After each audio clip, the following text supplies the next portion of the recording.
This is the Eye on Annapolis Daily News Brief, keeping you informed about the happenings in Annapolis and the area.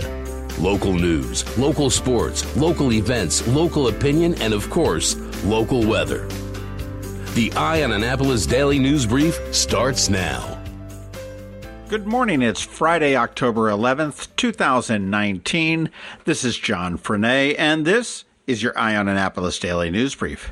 The Anne Arundel County Police Department made 2 arrests for child pornography yesterday, and this is a result of several investigations that have been going on since early in the year. The first one was initiated in January of 2019. They got a tip about child pornography being uploaded into a specific internet site. After some investigations, detectives identified an address involved with uploading of that child pornography, and that was in the unit block of Old Station Road in Severna Park. And on April 19th, they raided that house, which was occupied by David Patrick Cardian, who's a 37-year-old male. They seized a lot of electronic items and took them in for forensic evaluation. The evaluation did show corroborating evidence of it, and on October 7th, they obtained an arrest warrant for Cardian, charging him with 13 counts of possession of child pornography, and he was taken into custody on October 7th without incident. Now, the second incident got started on March of 2019, where the FBI and the Anne Arundel County Police raided a home in the 8100 block of Harold Court in Glen Burnie. They had a search warrant from the FBI that was in reference to an ongoing investigation regarding child pornography that actually started back down in Florida. It resolved up to this Harold Court, Glen Burnie address. They made entry into the residence and they found the suspect Tyron Antario West, who's a 24-year-old male. He was interviewed. They did confiscate his electronic devices and they did a forensic investigation on them, which subsequently corroborated their theories. On October 7th, they got an arrest warrant charging him with 1 count of promotion and distribution of child pornography, as well as 11 counts of the possession of child pornography. He was also taken into custody on October 7th without any incident. Both are being held at Jennifer Road without bail, and police are asking anybody that has any information to contact them at 410-222-4700. Racism has sprung up in Anne Arundel County again, and it looks like a crudely wrapped body, which is made out of trash bags, duct tape, and cardboard, was hung on a tree that belonged to former Anne Arundel County Councilman Darrell Jones. Jones, if you'll remember, was the first African-American man that was elected to the county council. Now, this was first reported by Carl Snowden and the Caucus of African-American Leaders, and the police have been involved. They've identified a 22-year-old man who did hang this effigy, and he claims it was a Halloween prop, not a racist recreation of a lynching. He also believes that the tree is on his property and not on the property belonging to Darrell Jones. Right now, the police department is trying to sort it all out. They're treating it as a complaint rather than any type of a hate crime. There have been no charges filed at this point. Sliding down into Annapolis yesterday morning at about 1 a.m., the Annapolis Police Department was patrolling Hackett's Robinwood neighborhood in the 1400 block of Tyler Avenue when they observed a dice game going on. Playing dice in Annapolis is illegal, and officers got out and they approached the group. 2 of them fled. 2 males ran down the road into the woods, heading over toward Hunt Meadow Drive, and there were 2 officers on Hunt Meadow Drive that saw them. Unfortunately, they were not able to catch them right away. They were able to turn and head back into the woods. They did finally catch up with them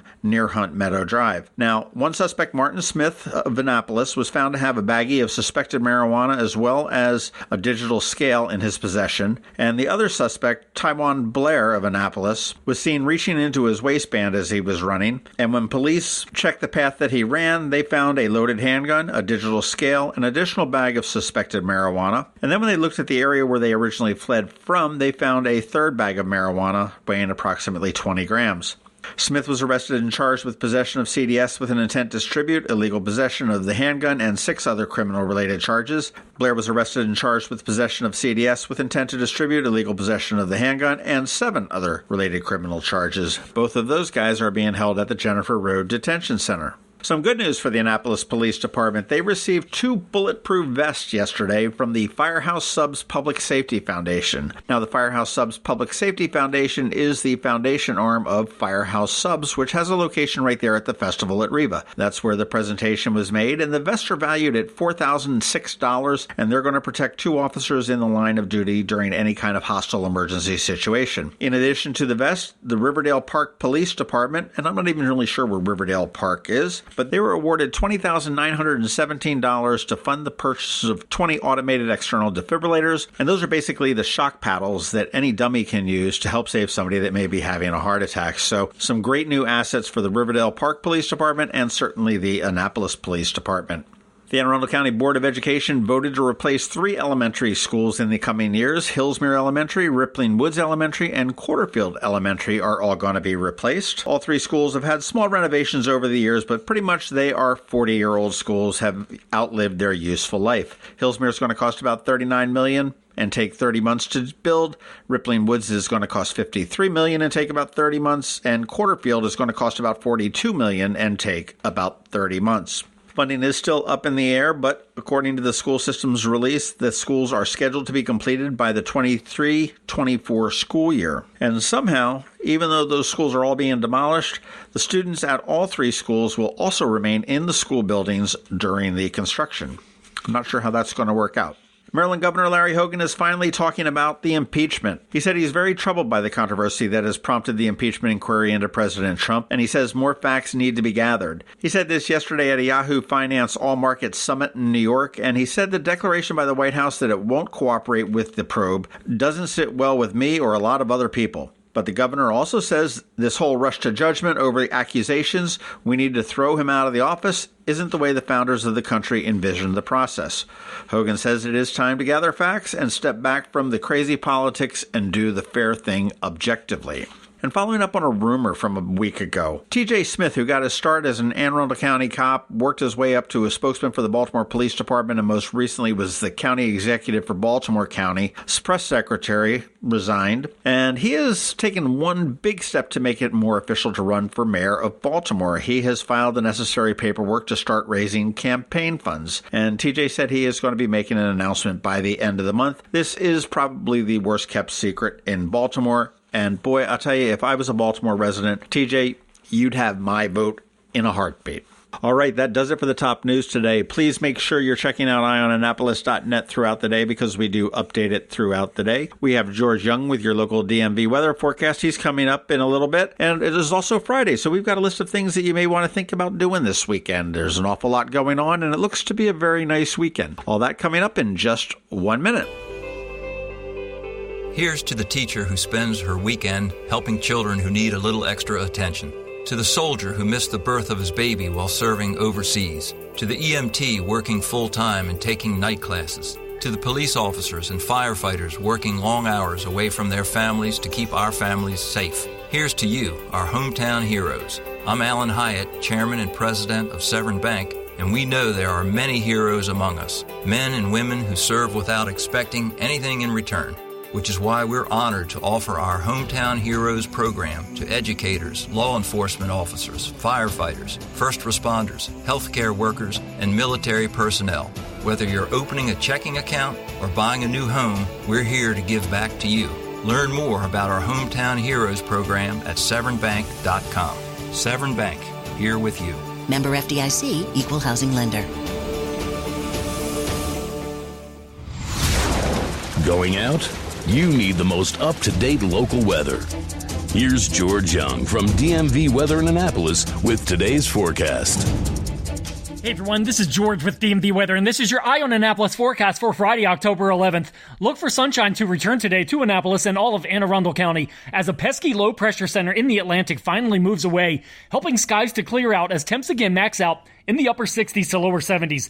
As for the weekend, look for more of the same, a fair amount of sunshine with highs likely 68 to 75 degrees both days for what should be a very nice fall-like weekend for all. And while we don't expect summer-like conditions to return, the expectation is for the second half of October to have some warmer temps in the region, which we'll see at least a bit of on Monday with sunny highs of 72 to 77 degrees.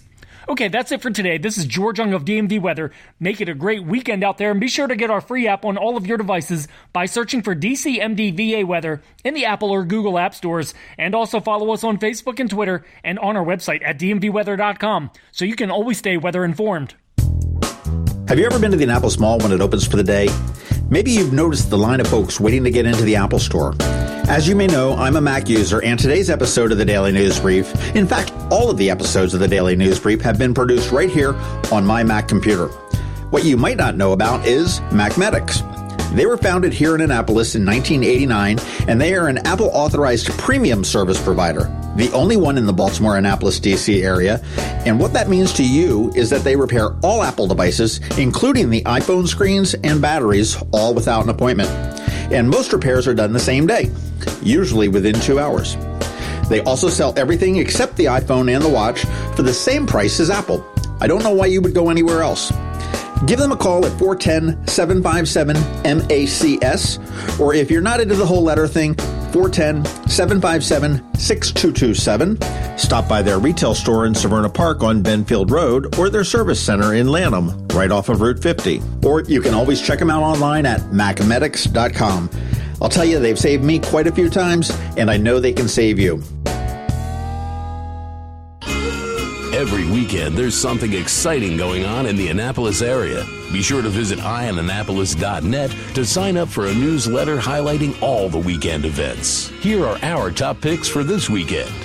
It is the weekend. It is a beautiful weekend, and there is an awful lot of things to do. Let's get right into it. Of course, we have the Annapolis Sailboat Show. It is the 50th anniversary of the Sailboat Show. They've got more than 400 boats on display, ranging from little tiny dinghies to those huge, gigantic ones you would love to have at some point in your life. $20 will get you into the gate, and today, Saturday and Sunday, it's open from 10 till 6:30, and Monday from 10 to 5. Also this weekend, and actually every weekend through the end of the month, it is the Homestead Gardens Fall Festival. If you need to make your house look a little bit festive or your garden look a little bit festive for the fall season, Homestead is the place to go. They have wagon rides, they have corn mazes, pumpkin patches, bouncy kid trampolines, live bands, beer. It's a great way to spend a weekend. That all gets underway Saturday and Sunday at 11 a.m. and goes till about 6 p.m. at night. This evening, if you're tricky and you think you can get out of a locked room, head on down to London Town. Yes, they have an escape room down there now. It is Ferguson's Tavern, and what you need to do is see if you can get out. You've been partying with the innkeeper. She's gone to market and locked you in the room to make sure you don't get out. Can you get out? I don't know. Very limited run on this one. This will happen today and tomorrow as well as Sunday. You can get more tickets and information at historiclondontown.org. If music is your thing tonight, you want to head over to Maryland Hall. There is a free concert by the United States Naval Academy Band. It is a birthday concert because the U.S. Navy is turning 244 years, I believe. And if you've not had a chance to see the Naval Academy Band, they are fantastic. I highly recommend it. It is a free concert again at Maryland Hall. Moving into tomorrow, it is the Fall Harvest Festival at Kinder Farm Park up in Severna Park. I was just there last weekend for the Lifeline 100, and now this is their giant fall festival. It's a full day of activities from 10 a.m. to 4 p.m. Children's games, scarecrow making, antique tractor displays, pumpkin paintings. Farm animals will be there on display, blacksmith demonstrations, concessions, food trucks, live music, hay rides, the whole 9 yards. Great way to spend the day at Kinder Farm Park.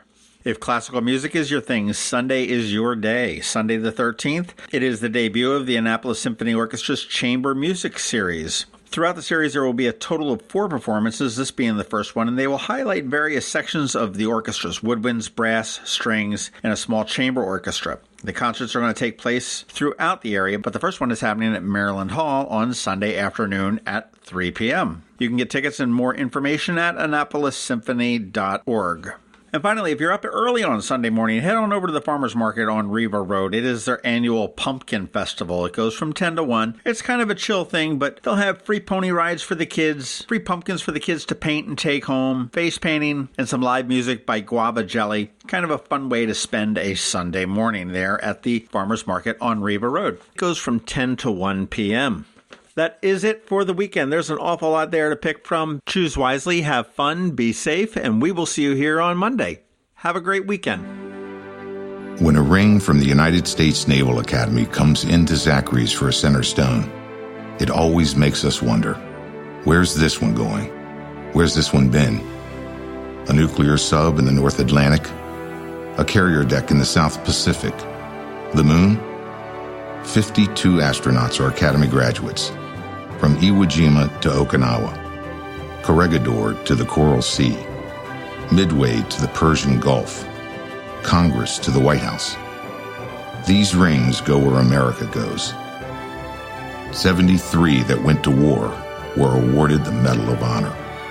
But wherever they go, wherever they may serve, our admiration goes with them. Zachary's. Online at zacharysjewelers.com. More than a jewelry store, a jeweler.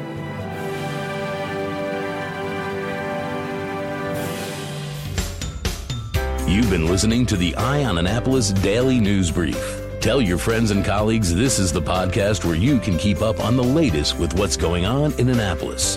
And also tell them about our website, eyeonannapolis.net, where you can find even more information. This podcast comes to you every Monday through Friday at 7 a.m., keeping you informed with the Eye on Annapolis Daily News Brief. And take a moment to listen to our other podcast, The Maryland Crabs, released every Thursday at noon.